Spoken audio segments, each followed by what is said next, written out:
Congratulations on the film. I've had a chance to sit down and watch it, and it's an amazing film, so congratulations. Thank you very much. So tell us a little bit about where this journey started for you with this film. Where did that idea first come about to make this film?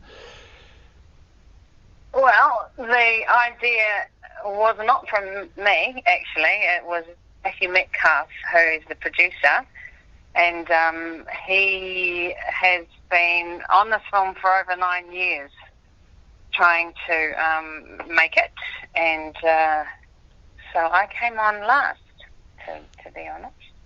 So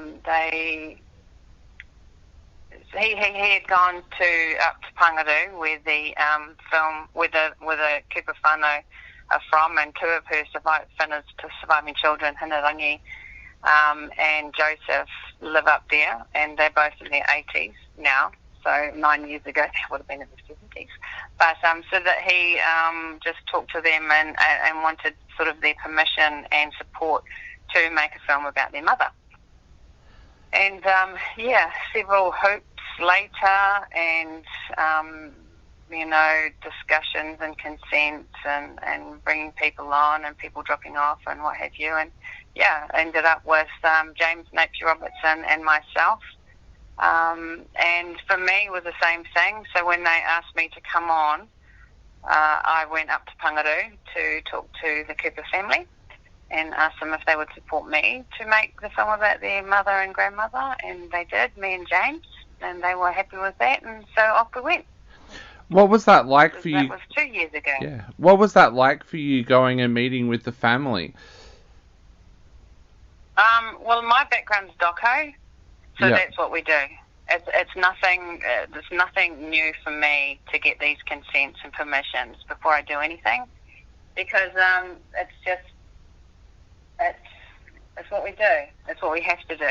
Yeah. It sort of adds to the authenticity of whatever I make, is that I have the support of the people that I'm making stuff about, So traipsing up there to talk to Hine and Joseph, and sort of meeting Irene Cooper, who's Finna's granddaughter, Joseph's daughter, but she's the little girl in that iconic photo of Finna. Yep.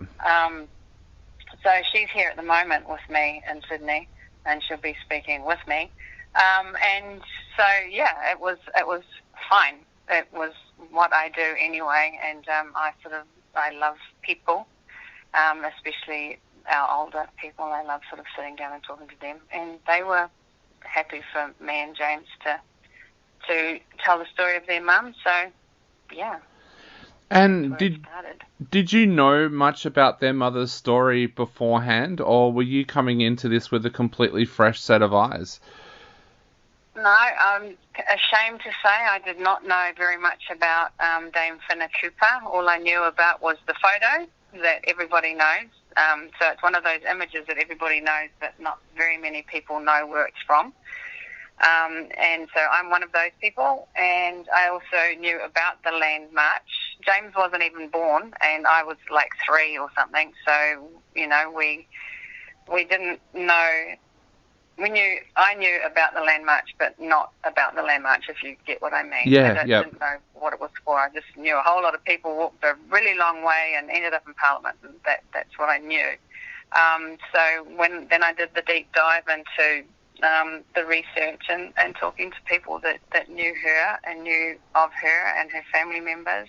So we managed to recreate her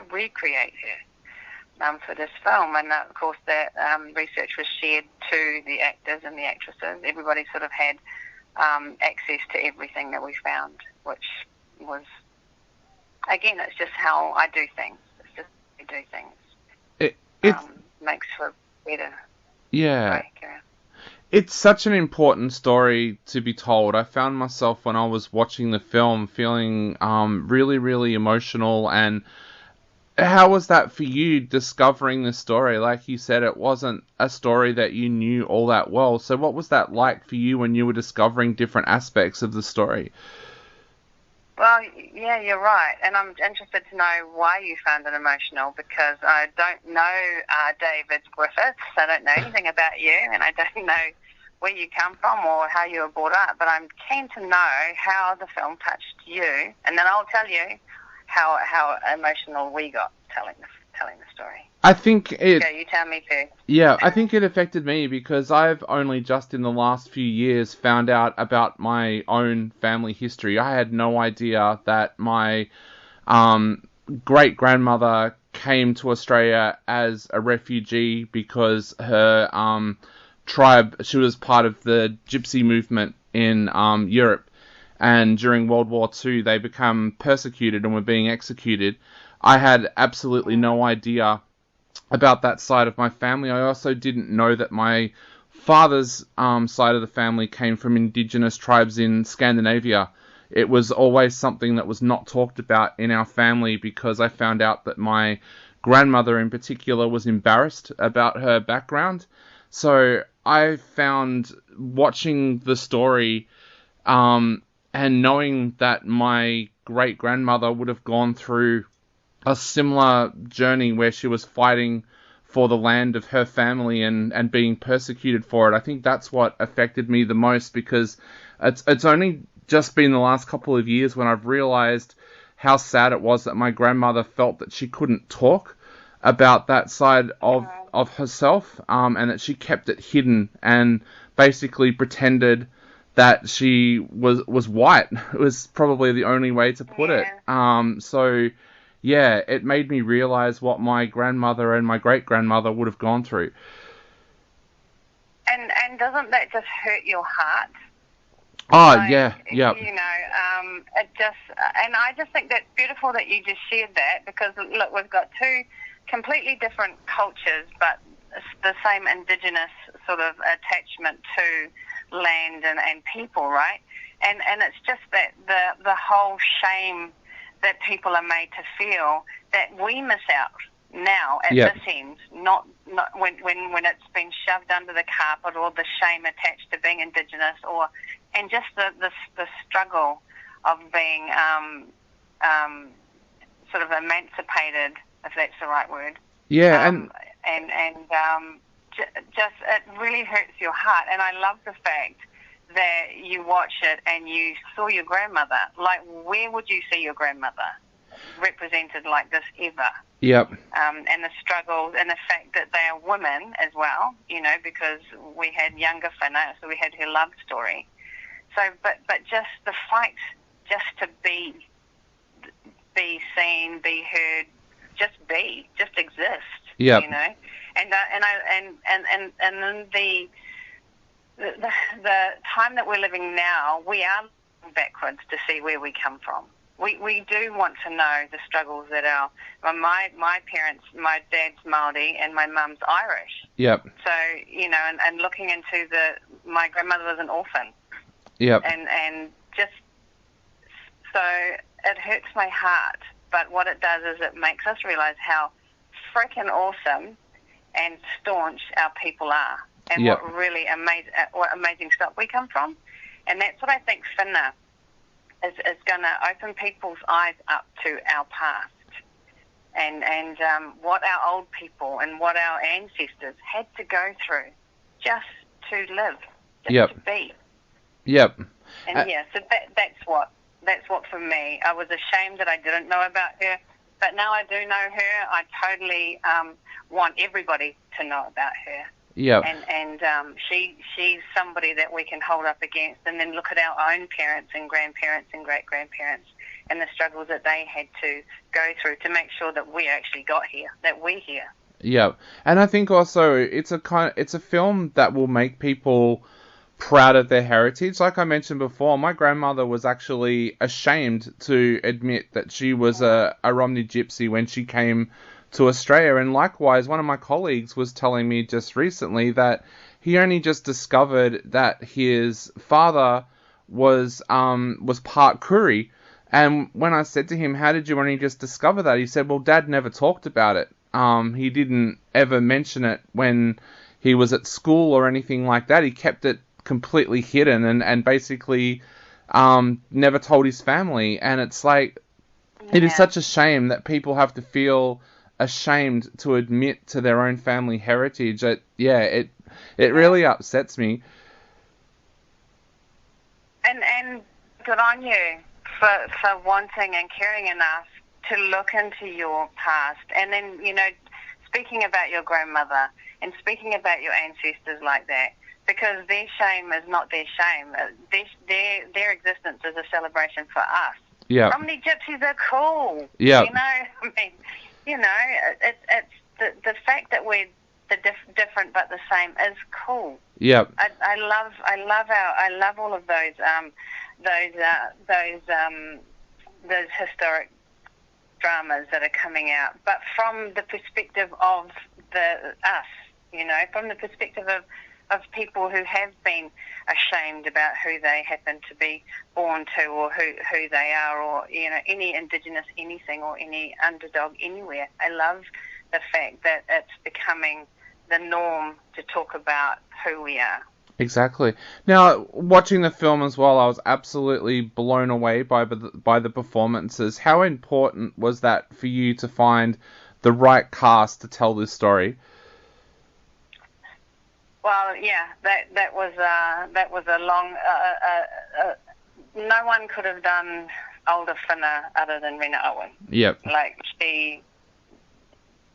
it's a no-brainer. She's our queen, and she had the hardest job in a way, because Whina Cooper, 80-year-old Whina Cooper, is somebody that people recognise and know. Like younger Whina, people didn't have a recollection of her, because she was young in the 50s and 40s. So people did know her, but not in the way that we have portrayed her, because it's a very personal story as well that we were looking at. But so her mannerisms and the way she was, her very autocratic leadership styles, were definitely something that we took back into Miriama McDowell's her rendition of Whina, and then earlier again, Te Ori Ori. And so, same with Miriama McDowell. She was, like, as soon as her audition, she did that speech that she does at the Māori Women's Welfare League. Her audition made me cry.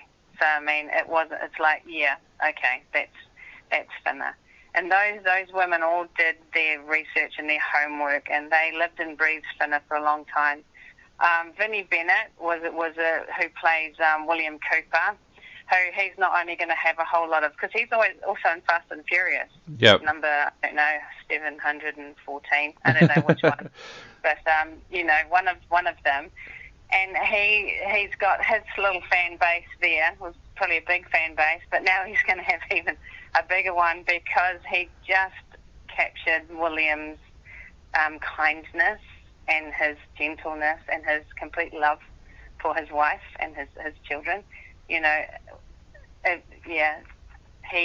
going to have a whole lot of older ladies loving on him. Yeah.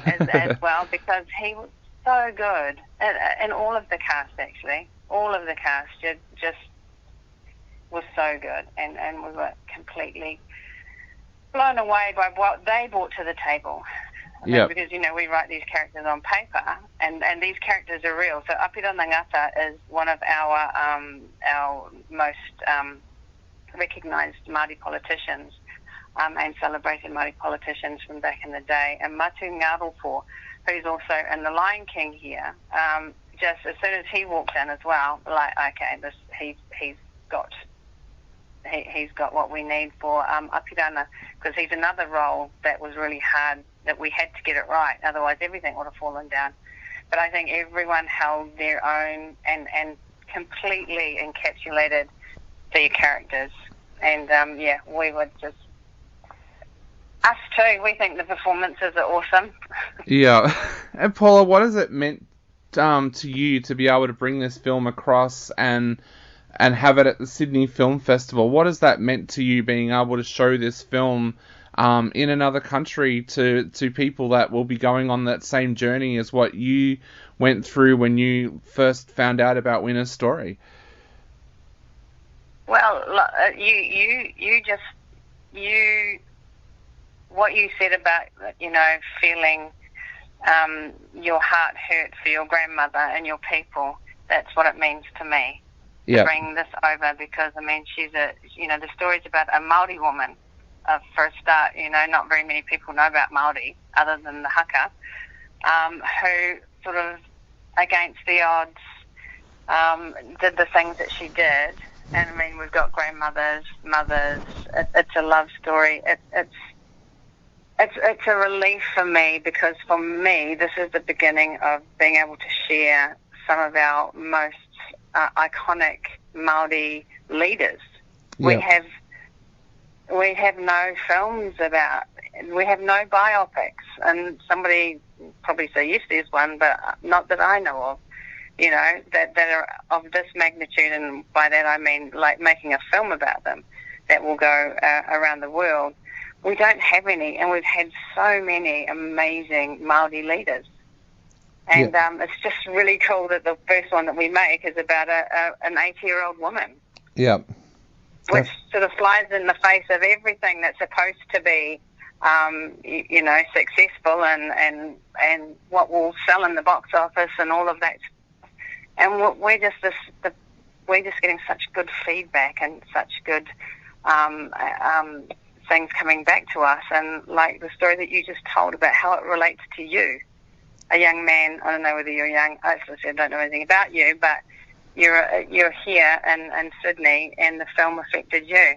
Exactly. So that's what I'm hoping.